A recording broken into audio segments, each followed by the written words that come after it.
Okay. Sorry. Hello, everybody. This is Gerald Celente, and it's Wednesday, August 2nd, the day after the full moon. And we have with us again a man of men, somebody we're very grateful and honored to have with us, Judge Andrew Napolitano. His heart is the heart of a true American spirit and a patriot. And not only that, it's not only in thoughts and deeds and mind, it's in knowledge and facts.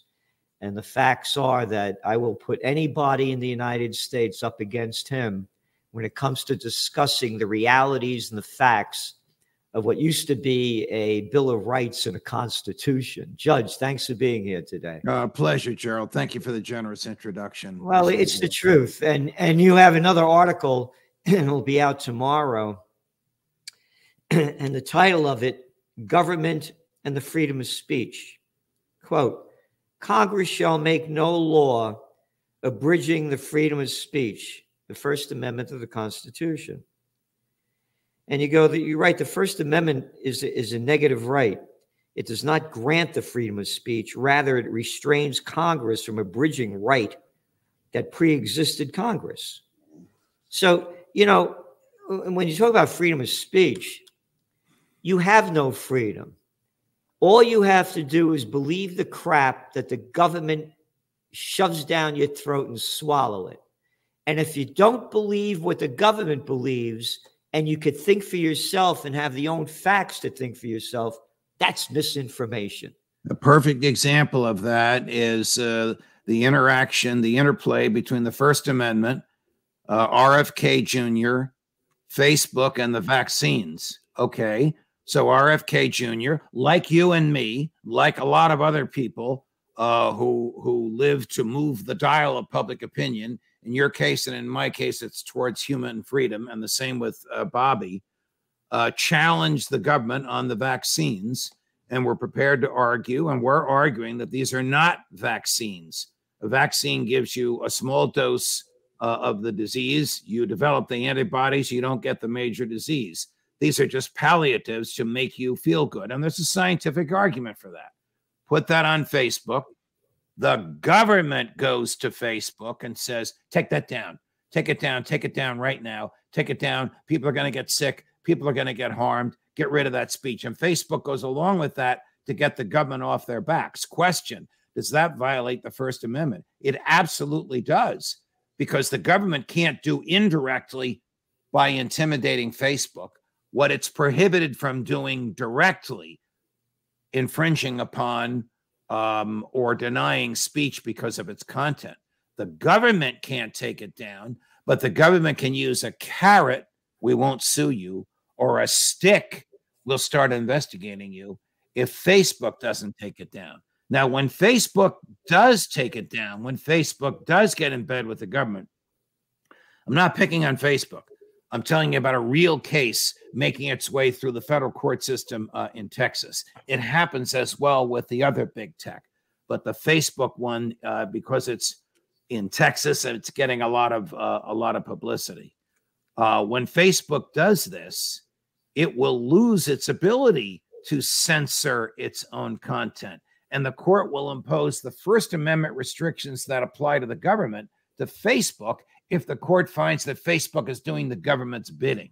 So you get in bed with the government and you wake up with the same restrictions imposed by the Constitution on the government. If you get caught, if you have a few $1 million to file the lawsuit, if you can persuade a judge and a jury that this happened to you. It happens all the time and we don't even know about it.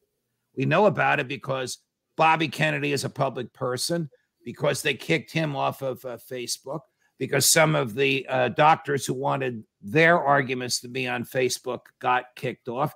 And in the course of that litigation, there are all kinds of emails from Facebook executives to each other saying, the White House is on our back. The government is after us. Get the government off my back. We got to do something about this. Again, this is communism. It's Nazism. It's how dare they say what we should think? I'm not a moron. I write a magazine. I only put facts in it. And as you mentioned, this mRNA inoculation, it's the first gene therapy inoculation ever injected into a human body. And you can't question an Operation Warp Speed inoculation and say, listen, we need more data on this. No, how dare you? And again, it's not only censorship from the government. Look at all the media. They only had people on there promoting the COVID war. And I call it the COVID war, by the way, because that's what all the politicians, Trump, Boris Johnson, one after another in both parties, they called it, we're at war. And they use war because to sell fear. And when they sell the fear of war, the people march off to it. And all you need is to look at the facts.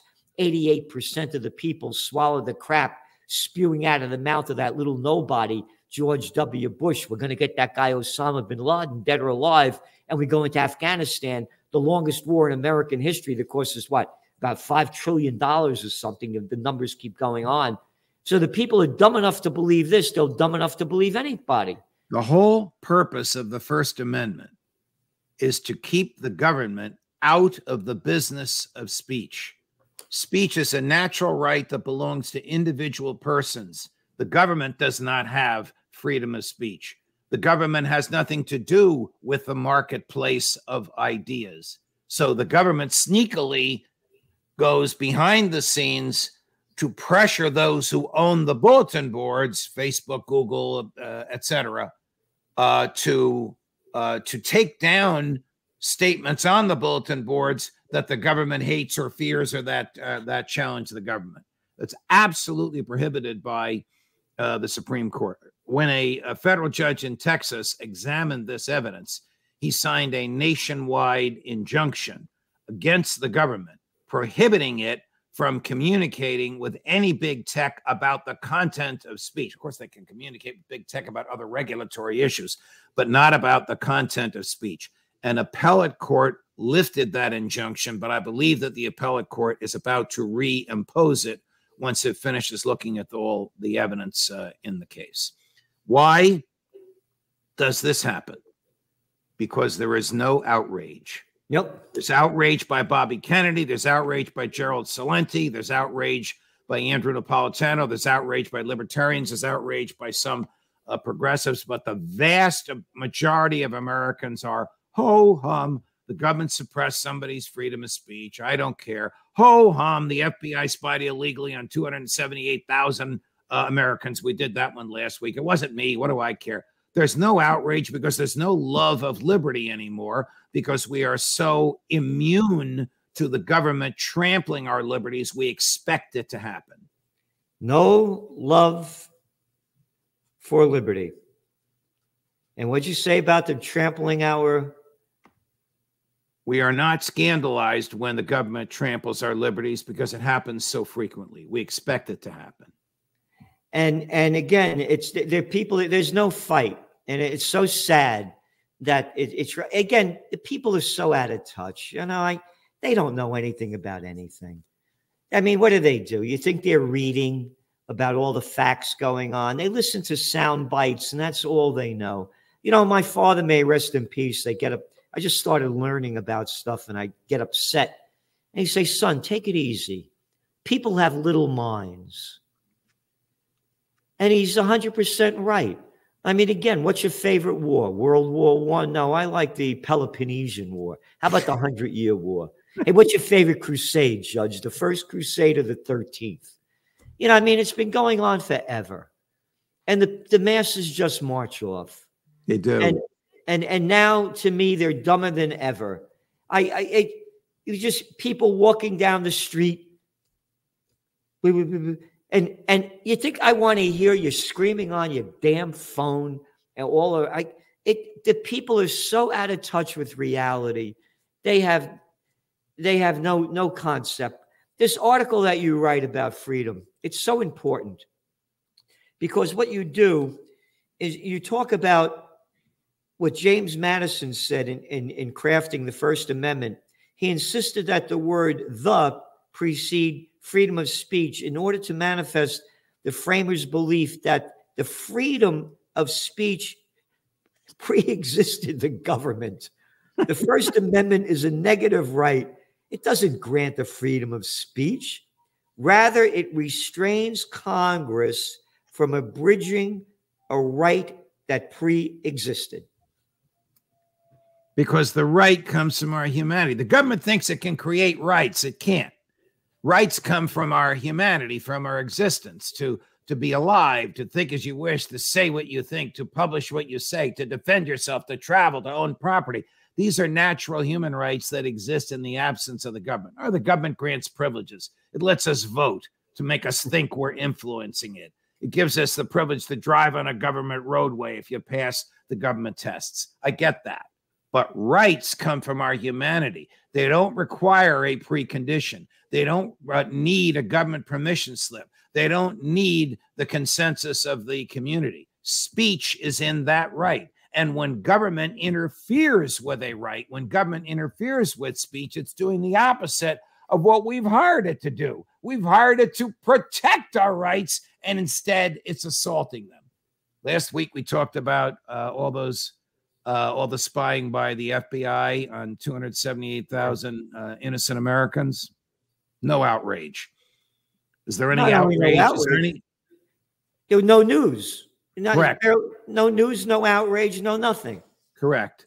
Well, the media, which used to be a champion of free speech, the mainstream media, I'm not talking about you and me, the mainstream media is in bed with the government on all this.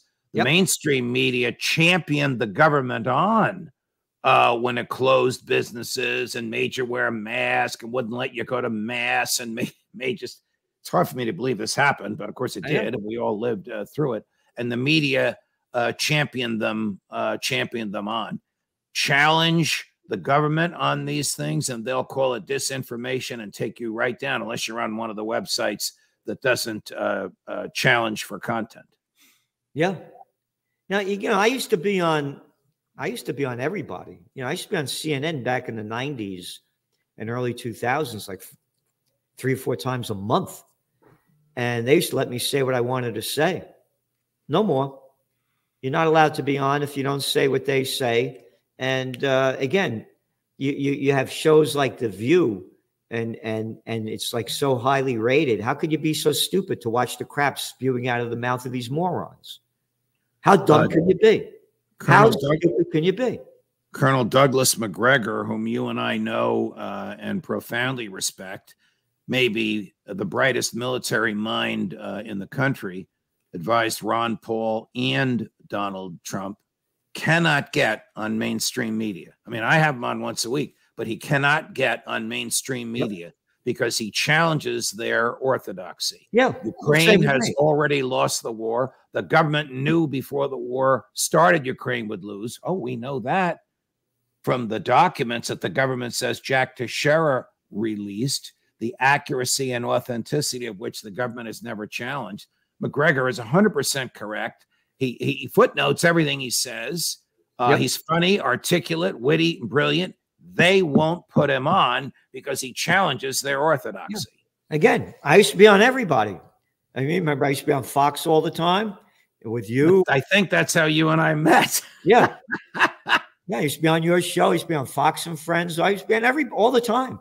I used to be on Oprah. I was on Oprah twice. I was on all these shows. I used to be on the Today Show, Good Morning America, CBS Morning. And they used to send the trucks up here with the satellites and shoot me all over. I used to be on everybody. Not a word, not allowed, not allowed. And I'll put my trend forecasts up against anybody. Show me your track record and we can begin to talk. So I do trend forecasts.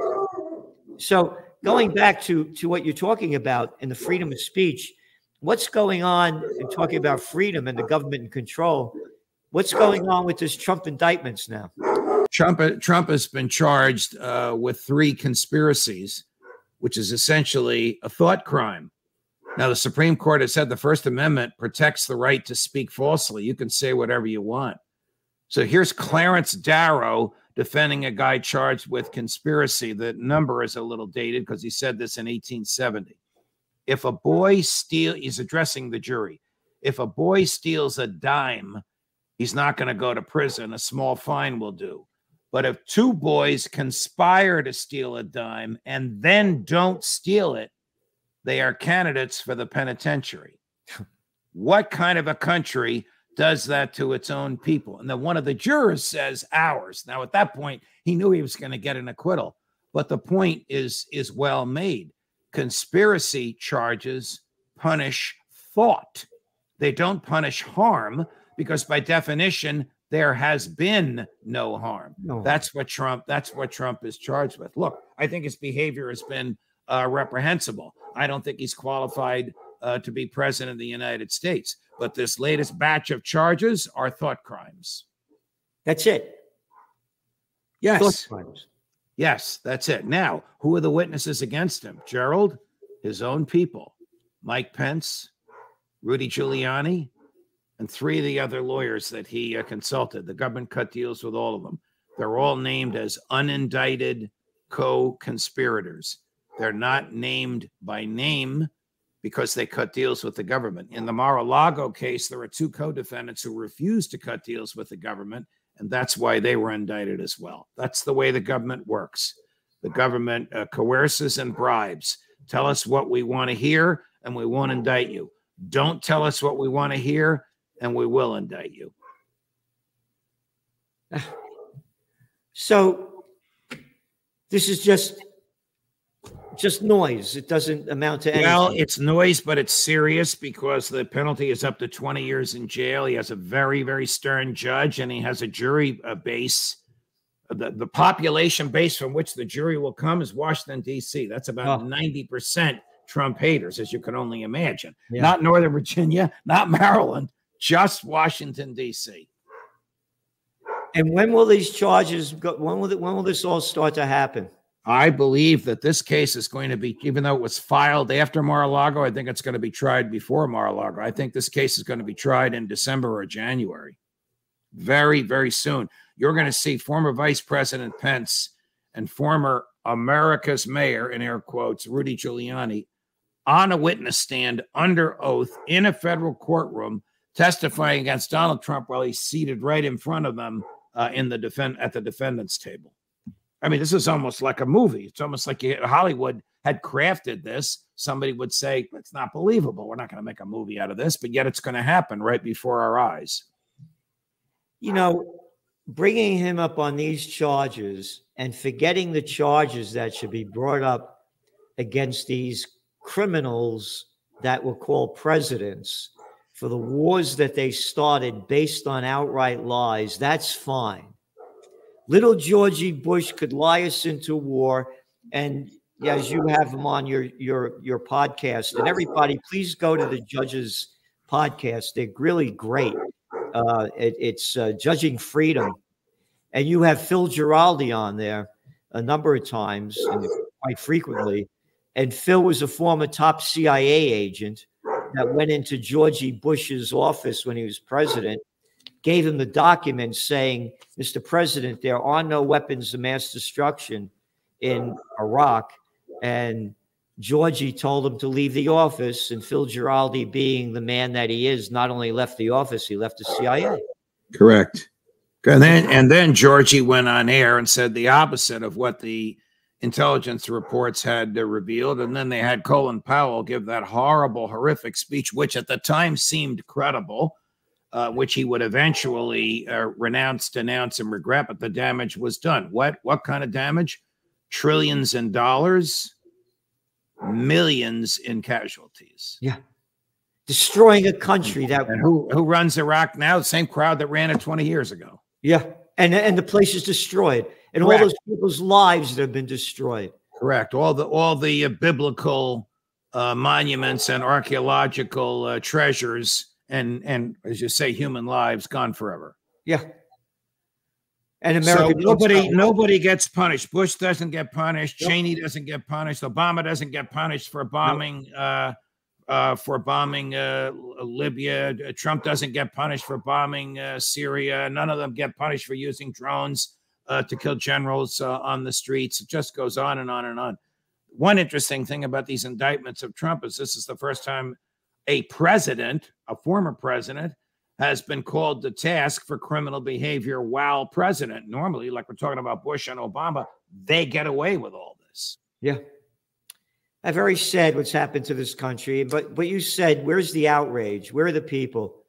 So everybody listening, please do what you can. Stand up for your life, liberty, and the pursuit of happiness that's been robbed from us. You know, they say, critical care nurses say that the greatest regret that people have, the dying people, is they didn't become the person they should have become and wanted to become. And so, you know, you want to leave this place on a high note. And to me, the high note is that you do the best you can to live in the spirit of the higher spirit and put your money where your heart and mind is and support those of us that are doing what we can to support you. Judge, thanks for being on. Oh, by the way, on Sunday, I'll be in New York City speaking at the Humanity for Peace rally. Scott Riddle will be there too. So again, all you people that want to do something to bring peace on earth, goodwill to all, please try to join us. Go to Humanity for Peace for more information. Judge, thanks a lot for being here, and we'll see you next week. Thank you, Gerald. All the best.